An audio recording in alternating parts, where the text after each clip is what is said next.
Hello friends, स्वागत है आपका आपके अपने YouTube channel OCC by Vipul sir में। दोस्तों, आज हम लोग पढ़ेंगे पी ब्लॉक एलिमेंट्स के पार्ट नंबर 11 में डाई ऑक्सीजन को, जिसको आप लोग सिर्फ ऑक्सीजन भी कहते हैं या ऑक्सीजन नाम लेते हैं। तो आप लोगों के दिमाग में जो आता है ऑक्सीजन, वही वाला ऑक्सीजन हम लोग पढ़ने जा रहे हैं, जिसका फॉर्मूला होता है O2। O2 क्योंकि 2 बार होता है इसलिए इसका नाम डाई लगा करके लिखा जाता है, यानी कि डाई ऑक्सीजन होता है इसका नाम। और एक ग्रुप 16 हम लोग पढ़ रहे हैं। आप लोग जानते हैं कि part number 10 P block element का जो पार्ट नंबर 10 है, वहाँ से हम लोग स्टार्ट कर चुके हैं। ग्रुप नंबर 16 या फिर समूह 16 जिसको आप लोग कह सकते हैं, वहाँ से हम लोग पढ़ रहे हैं। ग्रुप 15 यानी कि समूह 15 को हम लोग पार्ट नंबर 9 तक ख़त्म कर चुके हैं। पार्ट नंबर 10 से हम लोग समूह 16 को पढ़ रहे हैं। समूह 16 में भी हम लोग इंट्रोडक्शन को पूरा पढ़ चुके हैं। और पार्ट नंबर 11 में आज हम लोग पढ़ेंगे उसके आगे डाई ऑक्सीजन को। डाई ऑक्सीजन क्या होती है, यहाँ से क्वेश्चंस लगातार आते रहते हैं। इसके बारे में बेसिक जानकारी लेंगे। इसके साथ साथ डाई ऑक्सीजन को कैसे बनाया जाता है, इसके बारे में ढेर सारी चीज़ें आज हम लोग देखेंगे। ठीक है, तो आते हैं इस पर। डाई ऑक्सीजन की बात करें तो इसका फॉर्मूला आप सभी लोगों को पता हो गया कि O2 होता है। O2 ऑक्सीजन 2 बार रहेगा तो उसको हम लोग बोलते हैं डाई ऑक्सीजन। इसके अगर स्ट्रक्चर की बात करें तो ऑक्सीजन और ऑक्सीजन, क्योंकि 2 बार रहता है, ये दोनों ऑक्सीजन है, जीरो नहीं है, याद रखिएगा। यहाँ पर जीरो की तरह से मेरा थोड़ा ऑक्सीजन जीरो लगता है, लेकिन जीरो मत समझिएगा, ये ऑक्सीजन रहेगा। ठीक है, ये ऑक्सीजन है और ये भी ऑक्सीजन है, कि दोनों के बीच में डबल बॉन्ड बना होता है, तो इसको बोलते हैं हम लोग O2। और ये O2 जो होता है यही हम लोग लेते हैं। जब हम लोग सांस लेते हैं तो बोलते हैं कि ऑक्सीजन ले रहे हैं, तो ये जो हम लोग ऑक्सीजन लेते हैं वो O2 ही होती है। क्लियर है? अब आते हैं, देखते हैं इसके बारे में क्या चीज़ें हैं। सर्वप्रथम सन 1772 में, 1772 लिखा हुआ है, इसके बारे में थोड़ा सा इतिहास जान लेते हैं, कहाँ से आया ऑक्सीजन। 1772 में स्वीडन के रसायनज्ञ, कहाँ के थे तो स्वीडन के रसायनज्ञ थे, केमिस्ट थे। उनका नाम क्या था, शीले। उनका नाम था शीले ने मरकरी की लाल ऑक्साइड तथा सोरा हम लोग किसको कहते हैं तो KNO3 को पोटेशियम नाइट्रेट को हम लोग बोलते हैं सोरा। ठीक है, या सोरे बोलते हैं। तो सोरे को गर्म करके इस गैस को प्राप्त किया था। याद रखिएगा, एक बार मैं फिर से आपको बता दूं, हालांकि एग्जाम के लिए बहुत ज़्यादा इंपॉर्टेंट नहीं है, यहाँ से क्वेश्चंस नहीं आते हैं, लेकिन फिर भी आप लोगों को जान लेना चाहिए। वो क्या है कि जो स्वीडन के रसायनज्ञ थे, शीले उनका नाम था। इन्होंने क्या किया कि मरकरी के लाल ऑक्साइड पर, यानी कि मरकरी लिया, मरकरी का लाल ऑक्साइड लिया। लाल ऑक्साइड का मतलब है उसको पूरी तरह से खूब गर्म कर दिया। गर्म करने के बाद लाल हो जाएगा। लाल होने के बाद सोरा लिया। ठीक है, सोरे का फार्मूला क्या होता है, KNO3 को मिला करके एक साथ फिर से गर्म किया, तो गर्म करने के बाद इस गैस को प्राप्त किया था। तब जाकर के O2 गैस मिली थी। तब जाके सभी लोगों को पता चला कि ऑक्सीजन नाम की भी कोई एक गैस होती है। क्लियर है? यह गैस जलने में सहायक थी, इसलिए इसका नाम अग्निवायु रखा। ठीक है, अब इसका इतिहास देखिए कैसे बनी है ऑक्सीजन गैस। कि यह गैस, क्योंकि ऑक्सीजन गैस जो थी वो जलने में सहायक थी, यानी किसी भी चीज़ को अगर जलाना हो तो ऑक्सीजन गैस की उपस्थिति में ही वो जल रहा था, तो इससे इसका नाम क्या रख दिया गया, अग्निवायु। अग्निवायु इसलिए रखा गया इसका नाम, क्योंकि यह जलाने में सहायक थी, चीज़ों को जला दे रही थी। 1774 में अंग्रेज वैज्ञानिक प्रिस्टले ने, इनका नाम था प्रिस्टले ने भी मरकरी की लाल ऑक्साइड पर सूर्य की किरणों को केंद्रित करके इस गैस को प्राप्त किया था। इन्होंने क्या किया कि मरकरी की लाल ऑक्साइड पर सूर्य को गर्म करके प्राप्त किया था, जबकि मरकरी की लाल ऑक्साइड पर सूर्य की किरणों को केंद्रित करके प्राप्त किया था कौन, प्रिस्टले ने। तो याद रखिएगा, 2 वैज्ञानिक थे, सबसे पहले शीले ने 1772 में, इसके बाद प्रिस्टले ने 1774 में। लेकिन अगर आपसे पूछा जाए कि आप देखेंगे कि सबसे पहले तो शीले ने प्राप्त किया था, लेकिन आपसे कभी पूछा जाए कि ऑक्सीजन के जनक कौन है, ऑक्सीजन का आविष्कार किसने किया था, तो आप बोलेंगे प्रिस्टले को ही ज़्यादा माना जाता है, शीले को उतना नहीं माना जाता, जबकि शीले ने सबसे पहले प्राप्त किया था और प्रिस्टले ने उसके बाद 1774 में प्राप्त किया था। ठीक है, तो इसका थोड़ा सा इतिहास है, इसके बारे में बस आप लोग जान लीजिए। यहाँ से क्वेश्चंस बहुत कम उम्मीद रहती है, यानी कि यहाँ से क्वेश्चंस जल्दी नहीं आते हैं। ठीक है, तो घबराइएगा मत।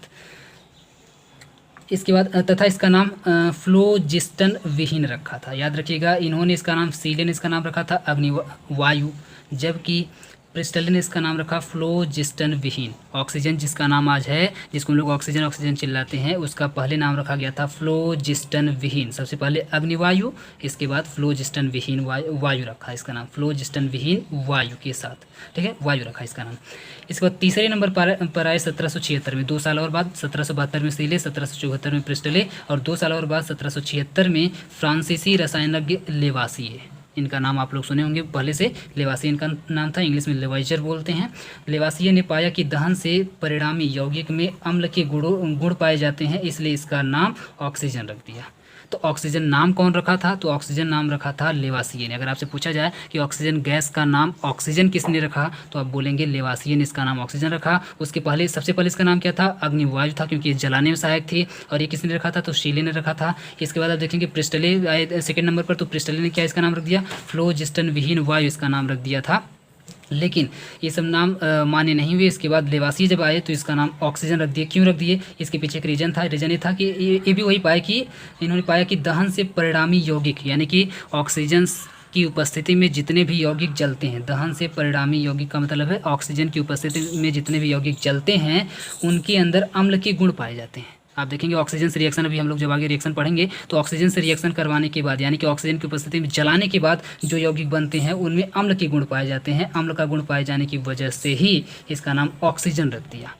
ठीक है, तो ऑक्सीजन नाम क्यों रखा गया? क्योंकि ऑक्सीजन की उपस्थिति में जब किसी चीज़ को जलाते हैं तो जलाने के बाद वो अम्ल बनाता है, कोई ना कोई अम्ल बना देता है, या फिर जो पदार्थ बनता है उसमें अम्ल के गुण पाए जाते हैं, अम्ल की तरह से वो होता है, इसीलिए इसका नाम ऑक्सीजन रख दिया गया। या फिर ऑक्सीजन का अगर आपको मतलब बताना हो कि ऑक्सीजन होता क्या है, ऑक्सीजन की मीनिंग क्या होती है, तो आप बताएंगे ऑक्सीजन की मीनिंग होती है अम्ल उत्पादक। अभी आप देखे हैं कि जलाने के बाद अम्ल मिल रहा है, तो अम्ल की वजह से इसका नाम ऑक्सीजन रख दिया गया। इसका मतलब हुआ कि ऑक्सीजन का मतलब होना चाहिए अम्ल उत्पादक, यानी कि अम्ल बनाने वाला। ऑक्सीजन क्या है? अम्ल बनाने वाला है, जला करके अम्ल बना देता है। तो उम्मीद करते हैं इसका जो इतिहास है, इसकी जो हिस्ट्री है वो आपको समझ में आई होगी। आते हैं नेक्स्ट हेडिंग पर।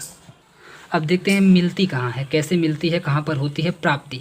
तो प्राप्ति में देखेंगे पृथ्वी में सबसे अधिक पाई जाती है। तो पृथ्वी में सबसे अधिक अगर पूछा जाए कौन सी गैस पाई जाती है, तो आप क्या बताएंगे? पृथ्वी में सबसे अधिक पाए जाने वाली गैस का नाम है ऑक्सीजन। अब ऑक्सीजन यानी कि गैस है, तो गैस हमेशा क्या होती हैं? अधातु होती हैं। जितनी भी गैसें होती हैं वो सब की सब अधातु होती हैं, कभी भी धातु नहीं होती हैं, हमेशा अधातु होती हैं। ये बात आप लोग अच्छे से जानते होंगे। तो क्योंकि जो ऑक्सीजन गैस है, ऑक्सीजन गैस अधातु होती है, तो यह भी क्वेश्चन आपसे पूछा जा सकता है कि पृथ्वी में पाई जाने वाली सबसे अधिक अधातु का नाम बताइए, तब भी आप क्या बताएंगे?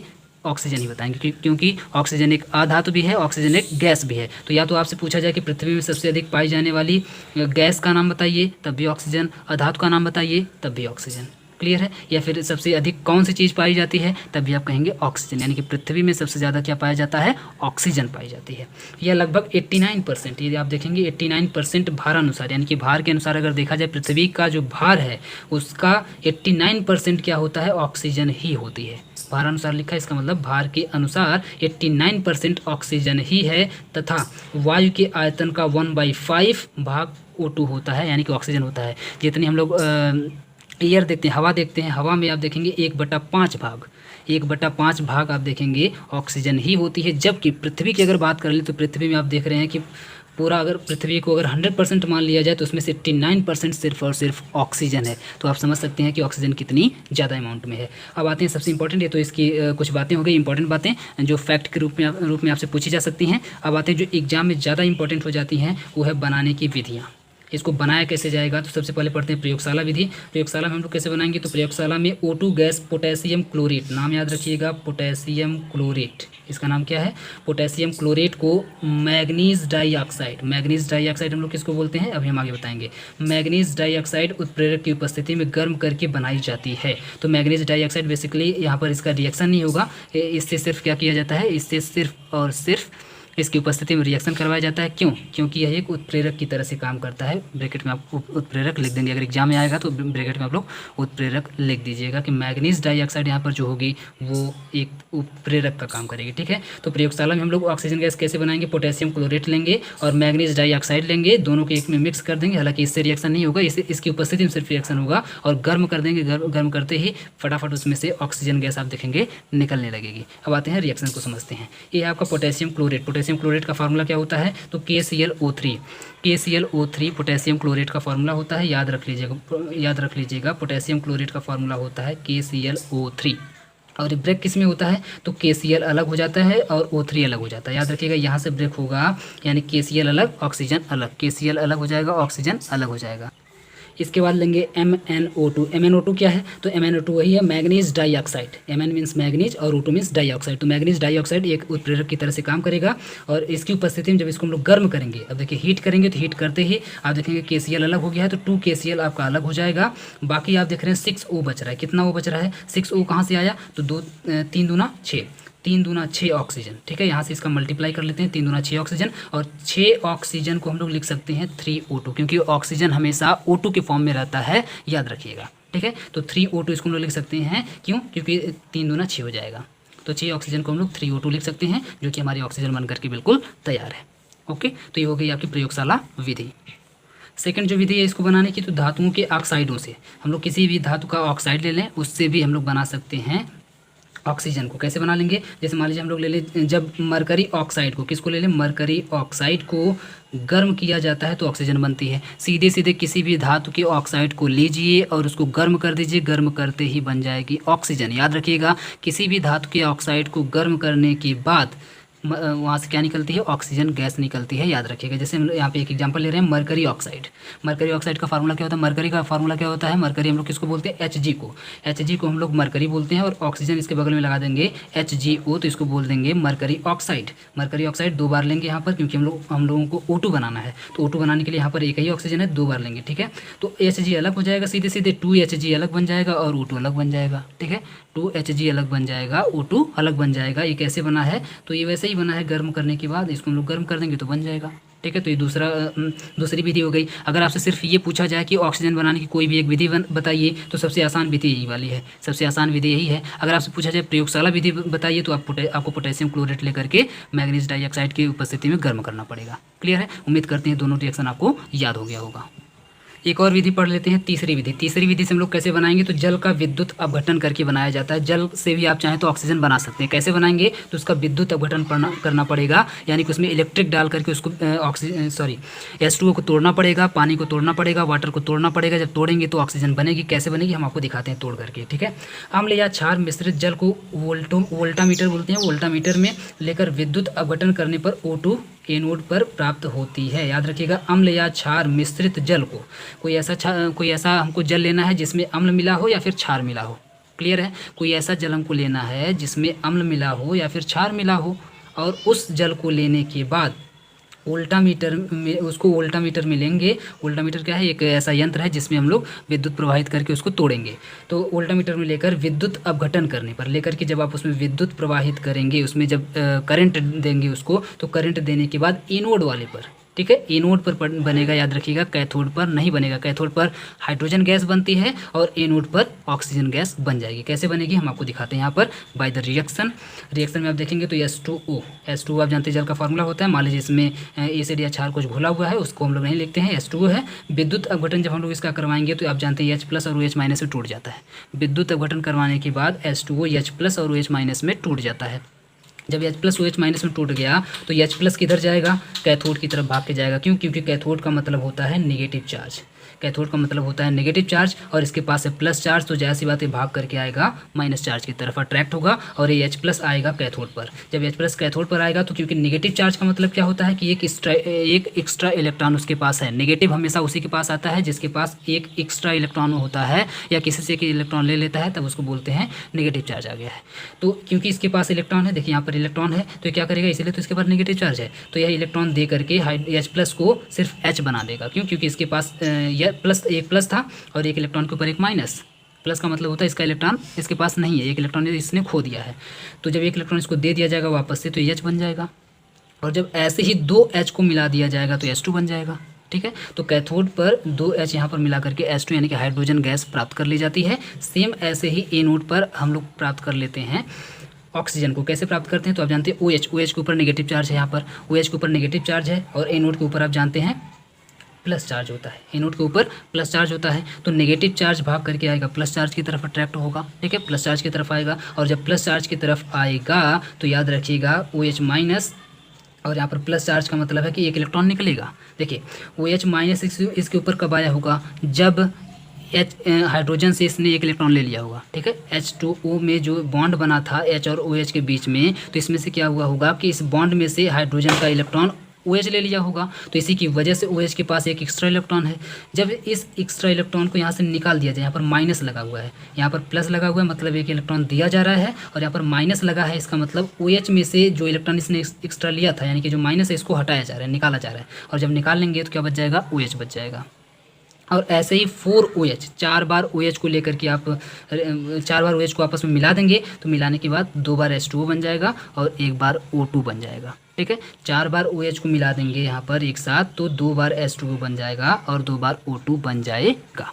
तो ऑक्सीजन हमको ए नोट पर प्राप्त हो जाती है। अब आते हैं ऑक्सीजन के गुण पर। ऑक्सीजन के गुण में आज हम लोग पढ़ेंगे भौतिक गुण को सिर्फ, रासायनिक गुण को हम लोग पार्ट नंबर 10 में देखेंगे नेक्स्ट पार्ट में। ठीक है, तो भौतिक गुण आज हम लोग पढ़ लेते हैं। भौतिक गुण में सबसे पहला गुण, ऑक्सीजन रंगहीन होती है, गंधहीन होती है, स्वादहीन होती है और पारदर्शी होती है। पारदर्शी, थोड़ा सा स्पेलिंग मिस्टेक है, सही कर लीजिएगा। पारदर्शी गैस होती है। तो याद रखिएगा, रंगहीन यानी कि इसका कोई रंग नहीं होता है, गंधहीन यानी कि महकती बिल्कुल नहीं है, स्मेल इसमें नहीं होती है, स्वादहीन यानी कि इसका कोई स्वाद भी नहीं होता है और पारदर्शी का मतलब है आर पार उसमें से दिखाई देता है, ऐसी गैस होती है ऑक्सीजन। इतनी क्वालिटी जिसके अंदर होती है।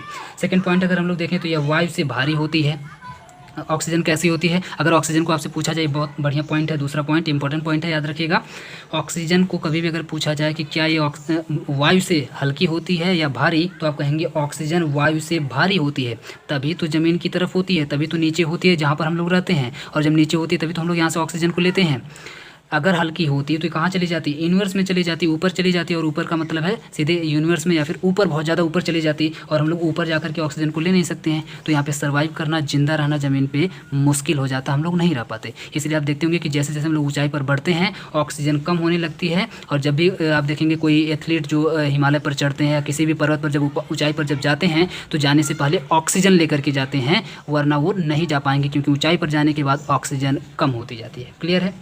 थर्ड पॉइंट की बात करें तो जल में अल्प विलेय होती है, या जल में जल्दी घुलती नहीं है। ऑक्सीजन जल में अल्प विलेय होती है, जल में ज़्यादा नहीं घुलती है, याद रखिएगा, जिससे जलचर सांस लेते हैं। क्योंकि जल में अल्प विलेय, लेकिन विलेय तो होती है, जल में हालांकि कम घुलती है लेकिन घुलती तो है, और वही जो ऑक्सीजन घुली होती है उसी की वजह से जलचर, जलचर का मतलब है कि पानी के अंदर रहने वाले जीव, जैसे मछलियाँ वगैरह, ठीक है, तो ये सब कहाँ से सांस लेती हैं, कहाँ से ऑक्सीजन पाती हैं, क्योंकि पानी में ऑक्सीजन घुल जाता है। हालांकि कम घुलता है, अल्प विलेय का मतलब कम घुलता है लेकिन घुल जाता है, और वही ऑक्सीजन जो पानी में रहने वाले जीव हैं वो लेकर के जिंदा रहते हैं। क्लियर है। तो थर्ड पॉइंट हो गया। फोर्थ पॉइंट की बात करें तो चांदी को गर्म करने पर यह पिघल कर O2 अवशोषित कर लेती है। अगर चांदी को गर्म किया जाए, चांदी को अगर आप गर्म करेंगे तो गर्म करने के बाद यह पिघल जाती है, चांदी पिघल जाती है, और पिघलने के बाद ऑक्सीजन को अपने ऊपर अवशोषित कर लेती है, ऑक्सीजन को सोख लेती है।